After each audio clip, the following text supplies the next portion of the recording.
Paul Sebastiani. We sat here. We meet again, same spot.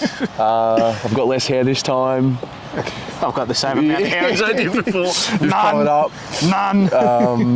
Wow, back at the G, just in time for the Bombers. Yes. When did we last do this? It was pre-season. How many months ago? 5 months ago? Was it about half a year December? Ago? Yeah, half Before a year I went ago. Away. Yeah. Lots happened since then. A lot has happened since then. Well, let's start there. The 2 players we picked, you picked TDK. He's come of age. Yeah. Jack Carroll has spiked, but started he's well. Plateaued. But there's a lot to like. What we were supposed to do last year, get through that little tough patch. Yes. We've done this year. So have we learned? I would say so. I would say so. Yeah. Are you seeing what you wanted to see pre-season? Yeah, I think so. Yeah. I'm quietly very excited for what's to come. Yeah, quietly very excited. You saw that little thread I put together. I did see that. It was not a little thread. It was a mega thread. It's not little. There's nothing little about that. Where everybody's putting in a lot of time and effort in this content and media game that we play outside of the football, and it's a lot of fun, and it has been a lot of fun this year. Even when we lost against Sydney and lost against Collingwood, we've bounced back pretty quickly, haven't we? We have. I would have thought. I think there's a maturity. Yeah. It's too early to declare. That's what I learnt last year. Oh, God. You know? You don't want to draw conclusions. No, well, I know. That's the interesting part. You and I are pretty much on par with a lot of things. Yes. There's been probably one time where I think we represented the entire fan base, and that was this time last year. Yes. I was Extend Voss, you were Nuke the Joint. But I think that goes to show how lost we were. Correct. As an entire fan base. Rudderless we were. We had no idea where we were going. Apathy is the word you were using. That's correct, yeah. It got to a point where I just said, whatever happens, happens. I really don't care now. Do you remember the photo of you, me and Rocco on the couch?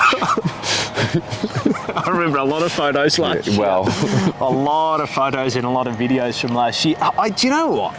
And reflecting on that time, everybody went, and you know, people go, it's just a game.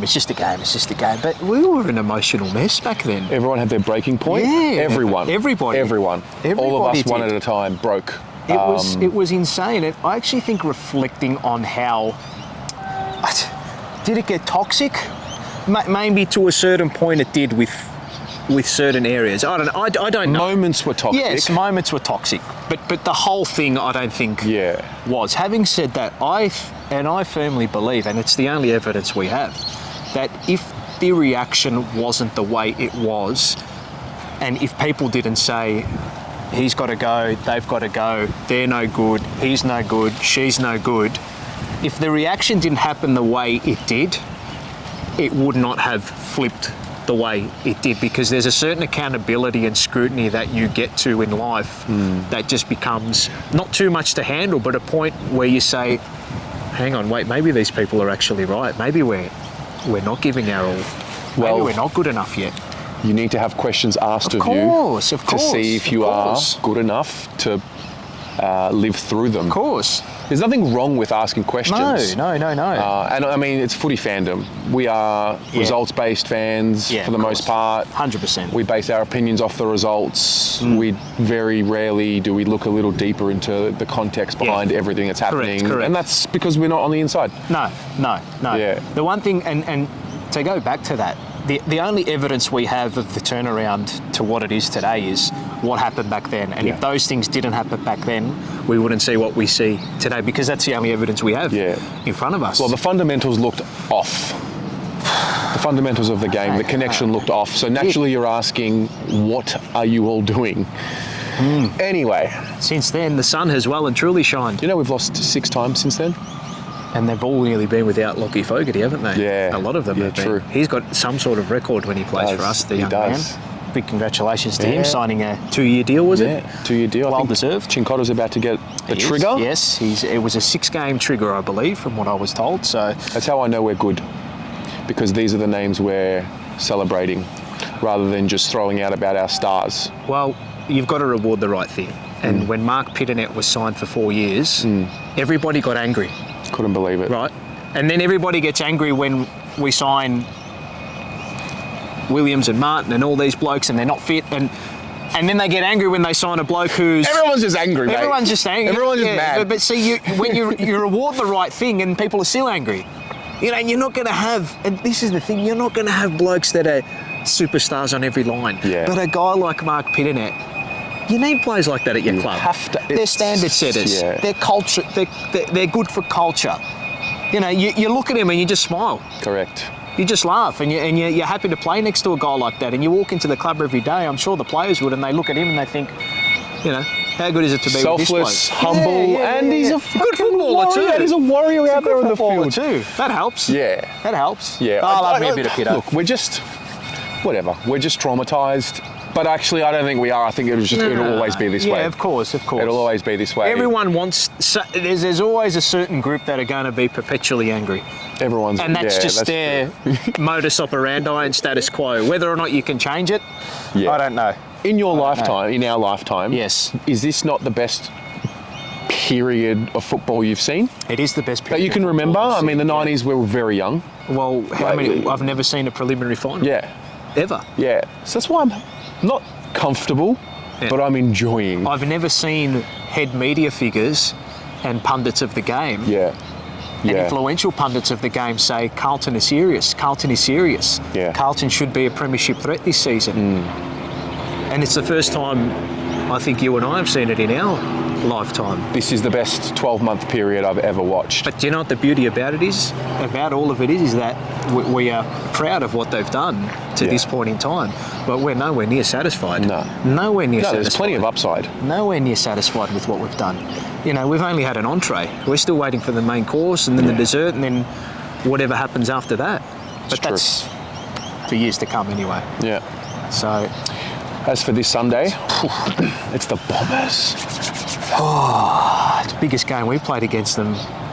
I would say personally, outside of that elimination final, and I don't think the two teams that maybe we were deemed more of a premiership threat that season in 2011 when we played in that elimination final. It's our third year in finals, and it was like... Have they arrived? Probably. We'll see how they go. This is the biggest game, I think, personally, inclusive of that final, between these two clubs that I think I've borne consciousness to, like from a hardcore perspective and actually being aware. Really? Yep. That's how I see it. The build-up for this has been enormous. I just can't think of a time where in my footy following life where Carlton has been considered a genuine premiership threat and Essendon has gone and clicked up their standard as well this year. Well, up to this point of the year. In the top 6, it's been a long time. Since 2013. It's the last time the two teams went head-to-head inside it was either inside the top 8 or the top 6. Interesting. It's Mick Malthouse's first year. Wow. I think in 2000, they were coming off a 16-game winning streak. We were coming off a 13-game winning streak, something like that. Correct. I don't remember that at all. No, well, and this is what I mean. This is what I'm saying by being fully conscious and fully aware of what is going on in the world of football and the world of AFL between these two teams. And, you know, I think now we have an understanding as to the seriousness of what it is going to be on Sunday night and whether or not they break the home and away record for these two teams. I would suspect they do. But, mate, I'm so excited for it. It's very rare. So excited. I mean, we both get them. Well, this is his microphone. I might just hold this one. You can hold that. I'll keep mine here. It's very rare that we get to a game and no one's able to give a ticket away. Usually someone's messaging for a ticket, give it to someone. I think we've both had that, haven't we? Yeah, people are asking, and usually it's like, we can give it away on the team show or something. Nah, and this has been like 3 weeks out, people have been asking. Yeah. So I think we're due for 90 plus thousand. We are due for 90 Just plus don't mind me while I'm fixing that. I've seen a bit of a narrative about, we're going to split them up and belt them. As much as I really want that. Yeah, Essendon is no easy beat. Carlton is no easy beat. Both teams are going along pretty swimmingly at the moment. There's a spirit that gets tapped into when we play. Of course. I would say our form reference is slightly better, just given the block of games that we've had to endure the last sort of month and a half. You would say that our form reference is stronger, but Essendon know coming into this game what it's all about, and they got us pretty comfortably last season, albeit we were woefully inaccurate in that game. Yeah. A lot's happened since then, but I think we can all go into. There's no reason why you shouldn't go into this game quietly confident. No, I'm quietly confident, yeah. but I'll take a win. I won't be angry that it should have been more if we win by. I'll be very, very abject and disappointed and if we lose. Yeah. It's a win. Yeah, we are the deserved favourite in this game. There's absolutely no doubt about that. Yeah. Whether or not it unfolds that way, we don't know. Are we capable of a big win? Of course, we're capable of a big win. We had a big win last week against opposition that is pretty good in Port Adelaide. I was actually, and we were at Preston last week, and I know you and I are like this, the Essendon rivalry. I think our generation, no, I don't think I know, hates Essendon more than Collingwood. Mm-hmm. And then going around to the older folk, like Rocco, my old man, a few of the older chaps at Preston, Big Dino, shout out to them, they hate Collingwood. Their hatred stems towards Collingwood. It's always going to be there for Essendon. Yeah. But for me, the Collingwood rivalry's been taught and handed down. Yes. The Essendon rivalry's been lived. Yeah. Yeah. But can you imagine 93? Favourites to win a granny, and you go. Johnny Holden was saying the other day that he went devastated, and because of that reason, he didn't go to the 95 grand final to the game. Like, can you imagine? We don't have those types of scars. No, and we don't have those types of memories either. No, it's all round 22. Yeah, exactly. That's the worst of it. Exactly. Against the Pies. Exactly. So and you could get a sense of it then, but there's between Carlton and Essendon, I don't know what it is. Is it it's probably their supporters? It's because we're both to a certain point. Yeah, that's what it is. Collingwood's won a couple of flags. You have to tip your hat to them. Yeah, exactly. Essendon, you're like, nah, you're shit. Yeah. We're shit. We're good. Yeah. But exactly. We're both in the tip together. Correct. We're in the tip together and angry. We've been nowhere. So now, what are the keys for this Sunday? That's dialing in. I know you were talking about. Is it Merritt that's important to tag? Is it maybe Gresham? Is it Stringer? Like you? People saying it's the worst poll they've ever seen. Oh really? Yeah. So I was just going through the comments of it, which I disagree. Sorry for asking a question. Yeah, sorry for asking a question. And is there a wrong question to ask? No. Well, they said it's the worst poll they've ever seen, and they also said that. They gave no explanation as to why it was. They just said it's obvious that Cincotta goes to Zach Merritt, and I don't think it is that obvious to me. So they've got a lot of dangerous players around the ball, and people. I actually think Jay Gresham is one of their, from an impact to output point of view, he doesn't get a lot of the ball, but he can hurt you. I don't think Cincotta will tag Gresham. I thought George Hewitt will go to Zach Merritt first. I think they'll go midfield for midfield. Right. And I actually have this feeling that Cincotta won't play an out-and-out tagging role. I think they'll just build it up potentially as a tagger, get the Bombers thinking that way. And then make the decision in-game and figure out who Essendon's outlet is definitely going to be. I wouldn't be surprised if Cincotta goes and tags one of their outlets at half-back. Heppel, so like McGrath. Nick Martin type. One of those three. It would not surprise me if he goes to one of those three. So just look out for something a little bit different. That's interesting. I suspect on the weekend. The obvious is there. Yeah. In Merritt, clearly. But I don't want them to take the mindset in, we have to stop them. No, you've got to go out there and play your own game and win it. But as you saw in that thread, the club and the players and the coaches and squad are now prepared to face whatever comes at them. If they have to play out of their defensive half, they're prepared to do that. If they play in their front half, which is what we always want to do, that's our one. Well, that's what we want. Front half turnovers, win the clearance, win the stoppages, play the game inside your forward 50, and if we do that, we will win. But Essendon have got some key dangers up front and through the midfield. Redmond out is huge.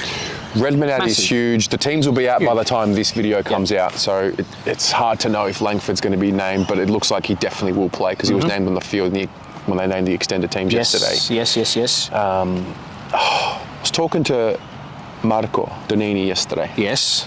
He made a good man, point. Marco. Yeah, and he made a good point. He was saying that, on paper, with respect, we should be winning this game. We have the star factor. Yes. We have what I call the fuck your tactics players. So it's the team on paper. Yeah, coaches can throw whatever they want at us, but we've got blokes there that will just say, yeah, you can do what you want, but I'll just beat you in a one-on-one. Like Charlie, Walsh, Harry.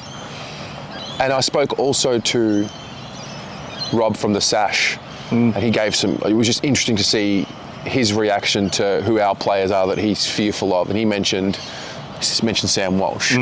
But the point I'm trying to make is they have got maybe 3 or 4 players who can rip the game apart for them. Peter, or maybe Peter Wright if it's last year after a 12-week break. Oh my God. Fucking hell, mate. I forgot that it was off a 12-week break, by the way. With a shoulder. Yeah. Stringer, God. Merritt.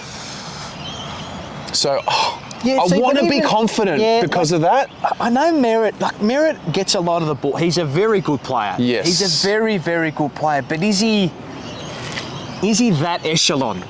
Is he? Do you know what I mean? Is he Cripps? Is he Dacos? I think he's had a really good year. He's had a really good year. Yeah. He's had a really good block, but I don't see him in that game breaker, top tier number 1 A1 category. I'm not saying he's not a good player. He's like a good an accumulator type. He can hurt you to a point, but Stringer's probably. Who's the most dangerous player on their team? Langford. Fair. I rate Langford very highly. I think he's one of, if not their best player, to be honest. I think he's a gun. Yeah. I don't know how sore he's going to be with that hip or that knock he copped last week. Yep. Hopefully very sore. Yeah. Even if he's not, he's the player to look out for. But you've just got to stop the supply to Essendon's forward 50. Stringer can blow the game open, but can he do it for 4 quarters? He does it in spurts. Can you control that? Probably. Yeah. I would suspect so. There's going to be momentum swings in this game, for sure. Yeah. Look, I think the more we talk about it, the more confident I get, to be honest. So. Like, it's not... And it was the same thing last week against Port Adelaide. I was, looking at the 2 teams on paper and looking at the form and the numbers, I just look at the Port and go, I just didn't see how we lost last week. I couldn't see us losing last week. Yeah. Can I see us losing this week? Maybe a little bit more than I did last week because of the scenario and the rivalry, and maybe they've got a bit of a mental edge over us last year, but that should drive our boys. It should drive our boys. To a point. There's no doubt it's in the back of their mind what happened last year. To a point. Yeah. And you shouldn't be fearful of that. Yeah. You should embrace that. Agreed. Embrace that. This is what happened last season. Let's turn what was, and they've turned it into a beautiful moment, into beautiful moments, and I think that's what they have to do this week. Come in and embrace the rivalry, embrace what happened last season, embrace it as part of who you are as a football club, because that, as much as it was a painful moment for everybody, that teaches you. I feel like if it teaches you. It does. I feel like if the boys get too emotionally invested in the game, it'll play into Essendon's hands. Yeah. But if they get practical about it, process driven, kind of like the way they were last week. If we tap into that focus, every with as many possessions as possible. Yes. I think we're a shoo-in. I think Pommy summed it up beautifully. Last week he said it was one of the more professional performances we've seen from the boys. Yeah. And I don't think it's anything that we have seen on a consistent basis. Not for 4 quarters. No, and not for a season at all. But you can see the last sort of 6 to 8 months, it has flipped on its head, and I'm quietly confident coming into this week. I think we'll get the job done. I'd be very surprised if we lost. Yeah, no, I mean... Going into a long weekend. Yeah, I know, but you've got to be confident with what we dished up last week. And I feel... There's belief. Said on Tuesday as well that after the Gold Coast game... Nice set shot. Don't do a hamstring. We might have a hamstring. Hey, Andrew Russell warmed me up. Oh, God, that's Hey, we're defenders of Russell. That's another... Hey, apparently we're defenders of Russell We're defending him. God almighty. Jesus Christ. Far out. There was... Maybe we need a commission from his salary. Oh, mate. I don't know. Far out. I do feel for him, a little guy. He just cops an absolute rat. Look, and I understand he's on X amount of dollars, but where was I? Where was I going with what I was saying? Oh, after the Gold Coast game. Gold Coast game into Port Adelaide. After the Gold Coast game, I looked at it and I thought, I reckon there's been a switch with the boys. There just seemed to be a performance. Yes. Just seemed as though we just flicked the notch up a bit. Yeah. Then the Port Adelaide game occurred. I'm like, oh, okay, hang on. Yeah. So something has It's really clicked. Because that last quarter was, it was absolutely brutal. And they do say the way you finish the game is the way. Well, Melbourne game, point in hand. We finished poorly against Melbourne. What happened the week after? Sydney. We got absolutely annihilated. Well, we started well. We started well, but the whole game was shocking. Yeah. We bring in momentum to this week. We've got a nice little 10-day break. I think we'll start a bit slowly, just because they've had a bit of that time off. Yeah. And to get back into the swing of things. Definitely see an arm wrestle. Yeah, to a point. Yeah, I just still don't think I know last week it happened and we put the foot on the throat per se, but I just don't think we're that team yet consistently. So I still think we'll find ourselves in these arm wrestles and pull away and have our patches. And people saying that the Bombers are, they're frauds or they don't deserve to be there. And that comes from the case, or that comes from the point that they haven't been there and done it yet. Yes. This group hasn't won a final. This group hasn't proven anything yet. Yes. Carlton hasn't proven anything yet from a premiership credential point of view. Yeah. Carlton has proven that they can get to a preliminary final. They can go on a massive run. Yes. They can click through their gears in a season and they can click through their gears in a game. Can Essendon do that? I think it's yet to be seen against real, genuine gun opposition. I know they did it against GWS, but the Giants that was a tough week for them that week. A really, really tough week. It was. With Cam McCarthy, of course. But you just look on, but we are the better team. You can't deny that. There's a balance but between... But you cannot deny that Carlton is the the better football team in the last year and a half. The context of even this season, the context of the games that we've played, the difficulty of the opponents is relevant. There's just a balance between knowing you're the better side and that seeping into you, because as soon as you're a little too confident in this league... Collingwood game. Adelaide. Point in case. Yeah. Two of them spot on right there. Yeah. Mind you, Adelaide? Oh my God. Mate. You know, at the time I was like, Adelaide, they're a final side. We all tipped them. It wasn't until last week. Now filming this after they've lost to Richmond, but it wasn't until last week that I was like, I was completely wrong. And they're fucking... I just looked at that game last night against Richmond and just thought, how are we 16-4. And you just think about... It's gross. Being off that little percentage marker. Correct. And you get shown up. But that's what's dangerous about Sunday. Yes. Because we all know. Yes. We should be winning this game. But the fact is that we recognise it. Yes. I think that's the difference. Yes. And before the season started, right, and this is something I wanted to raise, Michael Voss, his first press conference this season, which I attended for work, I asked him, I said, what did you learn yourself and what did you learn as a club? And he said, in certain moments we learned what worked and what didn't work. And what he referred back to it again this year when they asked him about that little form dip, and now we've come back out of it again. And he said, we know what to do when we have this form dip, and we know what to do now when the form cranks up. So they've found equilibrium. They found out what processes to implement and what decisions to make and what to say and what to do in certain scenarios. And the only way you can figure that out, and it's true, and Michael Voss did say it, is to be them. Correct. To be them and go through them. That's why I don't get too caught up. I mean, you get caught up in the moment, but game not day, too much. After game day, no problems. You have to learn. I mean, our emotions can get the better of us, but there has to be a level of, you learn over time. We have to. Otherwise, we keep repeating the same mistakes. I've definitely shifted away from conclusion-based thinking every week. Correct. To process its journey too. We're longer picture. The small steps on your way to. There's another Sydney disappointment coming. And that game against Sydney, you see there, and I was up there. Yeah. I was filthy. Yeah. It's filthy. You spend money, you go up there, mate, what the hell's this? Yeah. We performed terribly.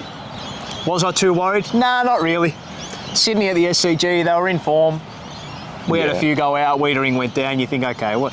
Mate, 50 points is nothing. Yeah. It's nothing in football, mate. So long as it doesn't become consecutive weeks. And it didn't. And that's the thing. And one thing we've known this year with this group is that every time people have just got on their back a little bit, the boys have reeled it back in and said, no.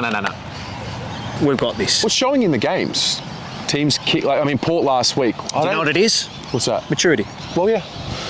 We didn't maturity. let it blow out. We didn't let momentum start building. Nope.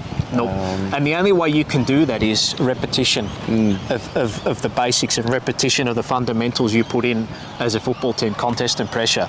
Bringing that at training every single day, and then that translating into game day form as well, which we've seen. 8-4 after this patch. We assess it. We go into Essendon. Whatever happens this weekend, say we go to 9-4, we have a bye coming up. We get some players back, and then you reassess there. Ange Christ always said, he goes, as much as you don't want to look ahead, you can to a certain point, but you just got to go in blocks. Have to. One little thing at a time. 3 weeks, really. One little thing at a time. Yeah. Slow and steady wins the race. Don't, as you said, don't draw conclusions after one game. It is a long season. A long season. Correct. Long season. And we're all maturing. Everybody's maturing. Everyone's maturing. Content creators, as a football club. Got a long way to go. Yeah.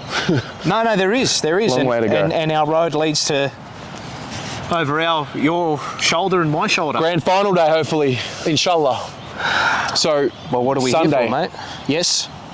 Margin, best on ground, storyline. Margin, I will say. Or maybe just margin and storyline. No. I like a storyline. Right. I like a best on ground. Yep. So margin, I had Carlton by 18 points. Best on ground will be Charlie Curnow. Oof. I think he's set to. He hasn't exploded this year yet. It's coming.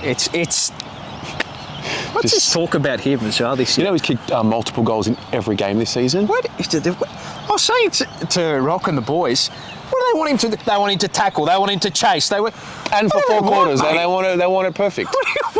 It's just look. It's only the greatest get that type of. I know, of course. But you've got to be careful because you look back and you realise, I should have appreciated him while he. I know. It's dangerous. I know. So Charlie Curnow best on, Carlton by 18 points. So the storyline will be.